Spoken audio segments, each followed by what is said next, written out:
Kaswabe, once again, we are back on the Mini lineup. All electric pa rin ang i-feature ko sa inyo ngayon. We call this the 2026 Mini Aceman SE front wheel drive. The last time, meron tayong SE All-4 which is the Countryman. Yon ay isang family-oriented crossover SUV. Yung mas nakaraan pa is the Cooper JCW which is the high performance. Siyempre, yung classic Mini na mga DNA nasa kanya pa rin. Ito naman is the Aceman. Nagsimula lang ito a few years ago nung pagmamayari na ng BMW ang Mini. Wala siyang kinalaman sa mga old variants, Kaswabe. Ibig sabihin, nagsimula ito ng all-electric vehicle na siya. Non-gas powered na mga variant nito or trim level, Kaswabe. So, ang tanong kasi, ang Aceman is a 5-door. Ano ba siya?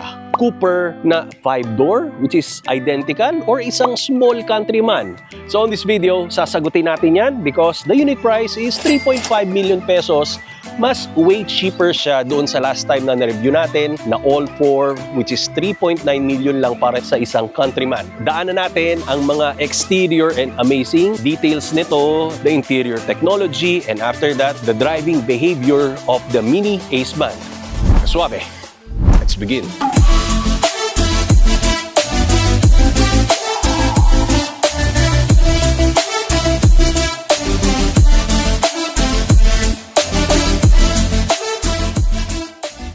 Kaswabe, let's start with the front fascia ng ating Aceman. Kung makikita mo, meron siyang energetic aura na tinatawag. Pero yung classic Mini DNA nandun pa rin kahit baguhan pa lang siya sa kanyang lineup. Of course, we have the octagonal shape na front grille which is parang ala circular na siya kung titingnan natin eh. Pero without opening yan kasi hindi naman gas-powered ang ating Aceman. If you will check closely sa baba, meron kang active grille shutters. Meron tayong lower front grille kasi hindi naman ibig sabihin pag naka-battery electric vehicle ka, zero intake na when it comes sa hangin. Kinakailangan pa rin ng konting cooling because we have those components sa baterya, sa radiator, nandyan pa rin siya. The S badge, meaning to say, yan yung SE, shinorten lang nila. Yung BD badge natin, may bulges ka papunta dito sa headlights natin. Expressive yung mga ilaw nito. Sa Cooper kasi na JCW all-electric, circular siya. Ito naman, may pagka-Hershey's Kisses yung kanyang definition. Tapos may mga cut-through sa bawat side kasi it has 3 settings. Pwede itong favored, classic, and JCW. Depende sa preference na gusto natin. Ngayon yata naka-favored ako eh. You have the bi-xenon headlamp and cornering lights. Let's go naman sa kanyang side profile. Talking about its side profile features, Kaswabe, sa wheels and tires natin, beautiful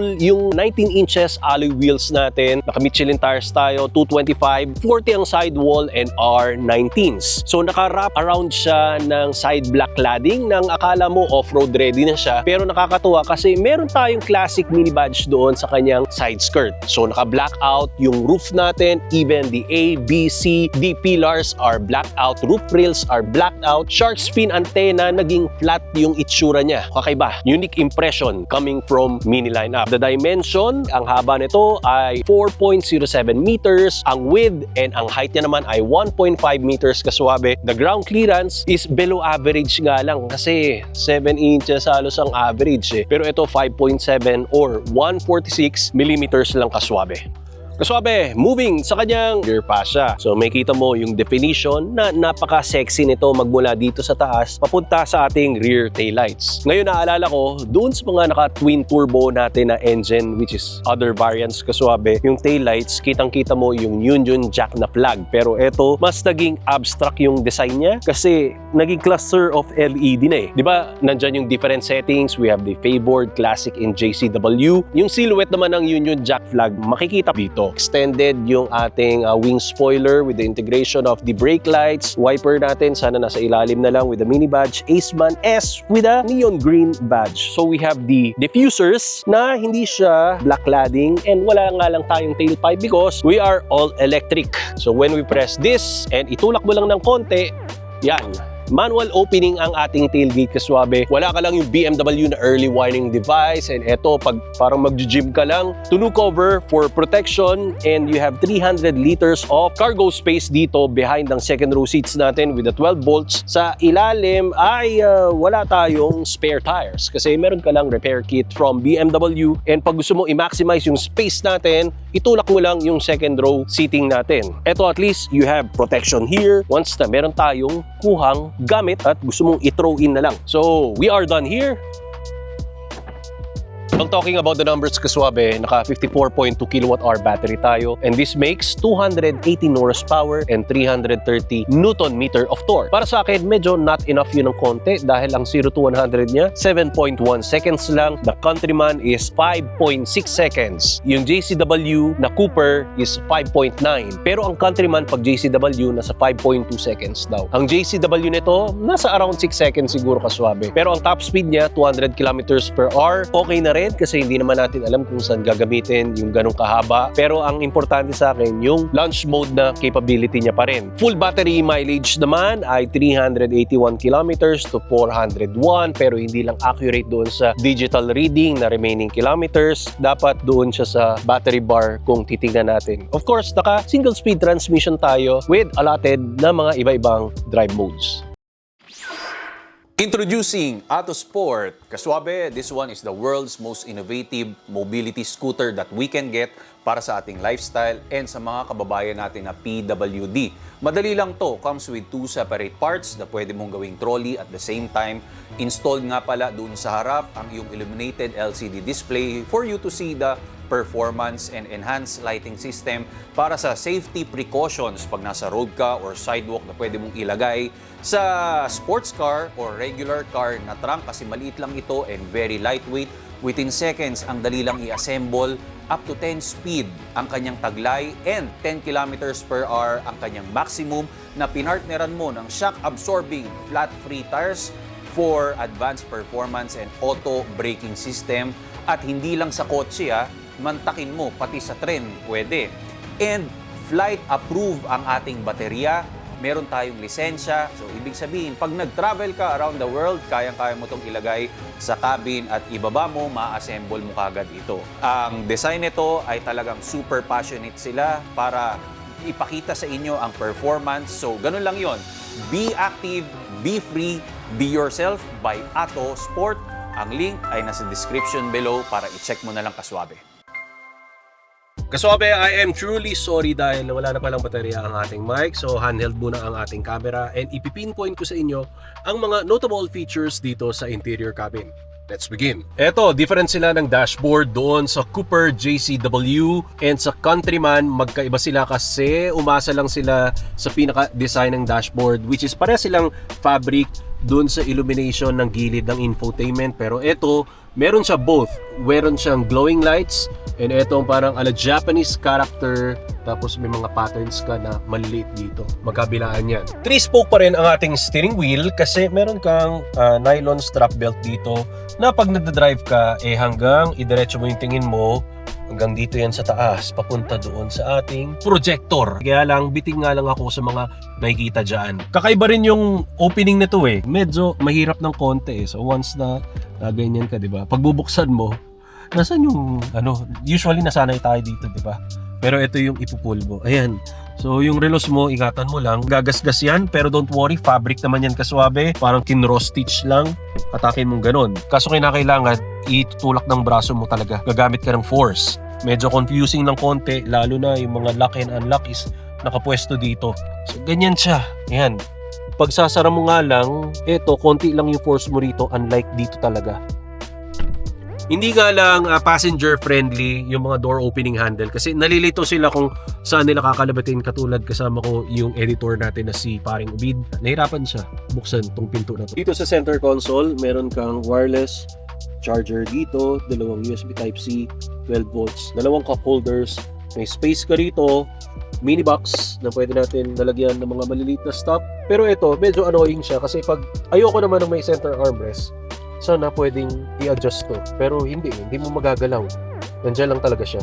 Lalong-lalo na pag gusto mong may karikutin dito, nakaharang talaga siya. Seats natin from JCW. Side bolsters, very thick and supportive naman siya. AC for the passenger, ito yung dalawa na vent. Ito yung start and stop. Mga key ignition natin, the shifters is here, e-brake, hazard, yung camera, volume knob, experiences for the different drive modes. So as of now, we have remaining 183 kilometers. But kung ilalagay natin sa green, which is the eco mode, 209. And sa go-kart niya naman na may woohoo, 185. Mahaba-haba pa yung magiging biyahe natin. Bisaduhin mo na lang lahat ng mga indicators natin dyan. with a G-force. These are all the applications sa ating circular na OLED display touchscreen infotainment. Kung gusto mo ng merong appearance talaga ng speedometer is nakikita natin dyan. Pwede mo i-press yan. Yon ang magiging reading dyan. Kahit naka-eco mode ka, pwede mong iset through doon. Eto, may comment lang ako. Nakita ko lang. Safety and warning. So, press natin. Eto, sana meron siyang indicator kung ano yung pinaka-naiwan na settings niya. Kasi wala kunyari, itong front collision warning. O, naka-early siya. So, lagay natin sa off. Ay, hindi. Kunwari, sa medium. Yan. Hindi mo pa rin alam kung naka-off ba siya or medium. Nakakalito lang. Kinakailangan lahat siya buksan mo. So, for example, lane departure warning. O, naka-off siya. Pero, i-expanded natin, parehas lang. Hindi mo alam kung ano yung pinaka-last settings mo. So, ang effort, kinakailangan lahat, buksan mo siya para malaman mo kung ano yung pinaka-settings. So, yun lang ang comment ko dito sa safety and warnings. Medyo matrabaho ng konti, marami kang ikiklik. Sana may nakikita na kagad na indicator, kahit man lang sa baba or sa taas. Next, dagdag natin yung mini sound once na nagkaroon tayo ng acceleration. Pag gusto mo mas maaliw, you can change it. Lagay mo yung sound. Kaya lang, ang iniisip ko kasi, baka mas nagko-consume siya ng baterya. I don't know baka pag tinurn on lang. Hindi naman ako sure, pero it's up to you pa rin. So everyone siguro rito kaswabe na experience na sa modern na mga cars, yung emergency braking sa rear. Yung tipong bigla kang magugulat, yung akala mo meron kang nasagasaan, pero malapit lang pala yung parking boy, or merong sasakyan sa likod mo while umaatras ka, or biglang may dumaan na nakabisikleta, akala mo may nabangga ka na, di ba? Nakanerbiyos. So, dito naman, meron siyang ganon. Pero ayokong i-turn on to kaswabe. Additional emergency braking on sides. Baka, while you are driving, konting nasa gilid mo lang, bigla kang magbe-brake, tapos sa highway ka, biglang, alam mo yon, mababangga ka ng nasa likod mo. I don't know about this additional emergency braking on sides, pero sana makita ko siya, pero ayoko siyang gawin pag ako mismo yung nagmamaneho, kasi feeling ko hindi naman ako nervyoso pero baka makadisgrasya kasi ako ng ibang tao. Kakaiba to additional emergency braking on sides. Here at the back, medyo cramping ng konti. Tingnan mo to Ito yung position ko, kaya lang hindi masyadong komportable sa neck area kasi ito na yung headrest natin. Pwede naman itong iangat actually. Pero dito kasi, yung legroom ko, ito na. This is my driving position. Ayan, nakita nyo? You have those seat pocket. Then matangkad yung mga seats. Soft touch lang yung mga ilaw natin. So pag ita-turn off mo, ayan, ganyan lang. Ganyan lang rin. Wala siyang grab handle. You have coat hook. Then, how to open, same kung paano yung proseso dun sa front passenger natin. So for the windows, and ito. Ganyan. Mahirap talaga. Kita mo, naka-watch ako, all of a sudden, yung relos ko, yung pinantulak kong ganun. Ang hirap. Unlike pag dito, braso ka agad ito. Gaganyan, dadayain mo. Hirap. So may mga patterns dito. I think, speakers yan. Meron kang cup holder. So alcohol lang nilagay ko. Another space. Dalawang USB, Type-C. And dito sa gitna, merong elevated area lang. Kasi yung seats dito, mga gamit natin. So, ito, pwede naman siyang i-adjust. Iyan. Wala lang center armrest. Kaswabe, I am driving the 2026 Mini Aceman SE front wheel drive. Okay, nilinaw ko lang kasi yung nakaraan, meron tayong trim level ng mga JCW or variant pala. Even all four yung nakaraan from the Countryman. So, ito naman si Aceman is positioned between, in the middle of the Cooper and Countryman. Ganda ng pangalan, Aceman. Pero pagpasensyahan nyo na kaswabe kasi ngongo ako ngayon, may sipon, nakailang gamot na ako kaswabe. Paano ba naman kasi puro talo ang Lakers. Medyo runny nose ako kaswabe, biglang tumutulo yung sipon ko. Pagpasensyahan nyo na malalim yung boses ko ngayon. Pag sinabi mong Aceman, siya yung number one, siya yung pinakamalupit, pinakamahusay. Pero nag-wonder din ako siya nga ba ang pinakamahusay? Dahil baguhan lang naman ito sa lineup ngayon ng Mini. Actually, hindi nga ako dati familiar. Kailan ko lang nalaman na Aceman, ano yan? Parang naligaw ba yan? Kasi yung lineage, di ba? Or yung backstory, 1959, Mini. Then after 2 years, Cooper, ito kaswabe, dumating lang siya few years back lang.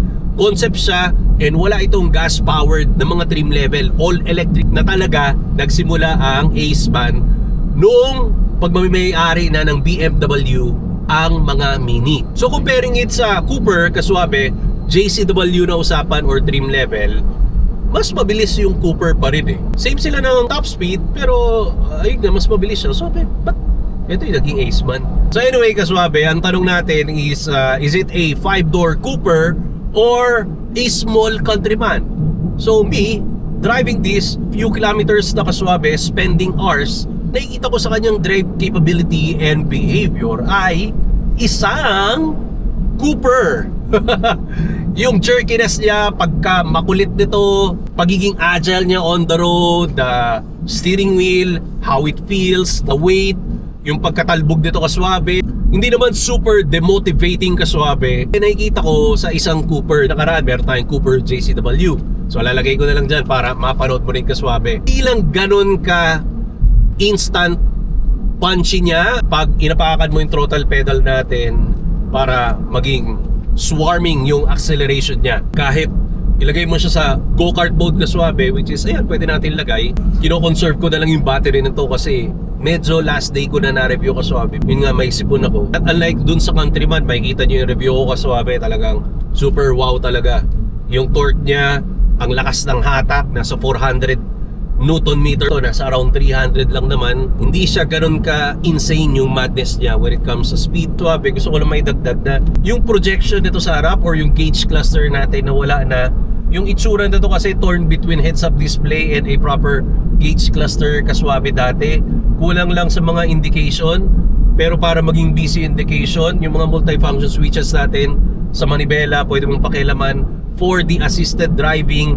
And maganda yung technology niya when it comes sa assisted driving kaswabe, pero not fully autonomous pa. Syempre, once in a while, kinakailangan hawakan mo pa rin yung manibela. Kampante kayo pag nakikita mo kung paano niya ginagawa yung mga cruise control inside dun sa assisted driving niya kaswabe. Sana nilagyan man lang nila ng indication dito na ilaw, yung drive modes mo, anything else. Hindi ko alam eh, medyo boring lang tignan. Ito lang yung part na boring talaga. Pero everything else kaswabe, very groovy, eh, diba? And energetic, fun, mapapasmile ka pag dinadrive mo.